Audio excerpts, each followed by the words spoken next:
मुंबई में बड़ा पाव की बेबसी। मुंबई की भागती दौड़ती जिंदगी में बड़ा पाव सिर्फ एक नाश्ता नहीं बल्कि शहर की पहचान है। यही वो स्वाद है जो अमीर गरीब, ऑफिस जाने वाले से लेकर मेहनत मजदूरी करने वाले तक सबको एक ही कतार में खड़ा कर देता है। लेकिन गैस सिलेंडर की कटौती और बढ़ती किल्लत से कई दुकानदारों को डर सता रहा है कि अगर हालात ऐसे ही रहे तो कहीं उनकी रोजी रोटी पर आफत न आ जाए। अभी ये गैस जो मिल रहा है वो मिल नहीं रहा है, इतना मार्केट में महंगा मिल रहा है। सुबह से कितना गैस था आपका यूज हुआ है? आधे से ऊपर यूज हो गया, आधा बचा है। आधा ही बचा है, तो इसके बाद बंद करना पड़ेगा। एक दो दिन चालू रहता है तो एक दूसरा दिन बंद रहता है। इसके बाद अभी मुश्किल हो रहा है, सिलेंडर मिल नहीं रहा है, कहीं कोई दे नहीं रहा लाके। जो हम लोग को एक दो स्टॉक था उसी में चला रहे हैं, अभी तो नहीं है। बेंगलुरु की सुबह डोसा की सौंधी खुशबू के बिना अधूरी मानी जाती है। यहाँ का डोसा सिर्फ खाना नहीं बल्कि शहर की पहचान और लोगों की सुबह की आदत बन चुका है, क्योंकि डोसे के तवे हर दिन लगातार जलते हैं। लेकिन अब हजारों किलोमीटर दूर चल रही जंग की आंच इस डोसे के स्वाद तक भी पहुँचने लगी है।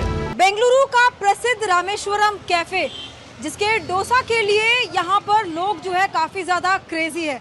लेकिन जिस तरह से देश भर में इस वक्त कमर्शियल गैस सिलेंडर का संकट एक तरह से देखा जा रहा है, जगह जगह पर होटल्स जो है वो बंद हो रहे हैं, मेनूज काफी ज्यादा लिमिटेड दिखाई दे रहे हैं।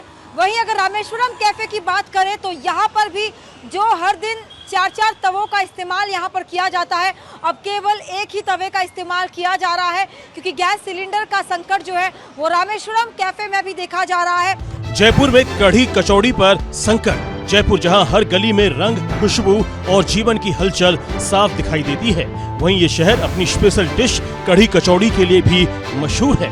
स्थानीय लोग ही नहीं बल्कि देश विदेश से आने वाले पर्यटक भी सुबह की शुरुआत इसी कढ़ी कचौड़ी के साथ करना पसंद करते हैं। लेकिन अब जंग की वजह से गैस सिलेंडर की किल्लत ने स्वाद पर भी खतरे की घंटी बजा दी है। देखना पड़ेगा, मैनेज करना पड़ेगा, वो तो क्या करें, बिना खाए रहेंगे और क्या करें।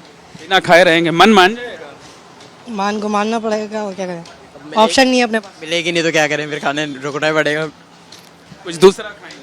हाँ बिल्कुल, दूसरा खाएंगे और क्या है। युद्ध के चलते जिस तरीके से कमर्शियल गैस सिलेंडर्स की सप्लाई पर असर पड़ रहा है, उससे आने वाले दिनों में अगर युद्ध लंबा खिंचता है तो यहाँ की कढ़ी कचौड़ी भी जो है वो प्रभावित हो सकती है। यानी अगर सिलेंडर नहीं मिलेगा तो जो कढ़ी कचौड़ी है वो शायद बनकर तैयार ना हो पाए, क्योंकि इसे जिस तरीके की हीट की ज़रूरत होती है, आँच की ज़रूरत होती है, जितनी तेज उतनी लकड़ी से नहीं मिल सकती है। अमेरिका ईरान वॉर संकट का दर्द सिर्फ होटल कारोबारियों तक ही सीमित नहीं है, बल्कि खाने के शौकीन ग्राहकों के चेहरे पर भी चिंता की लकीरें साफ दिखाई दे रही है।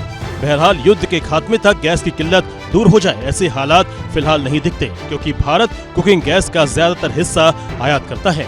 Bureau report, ABP news.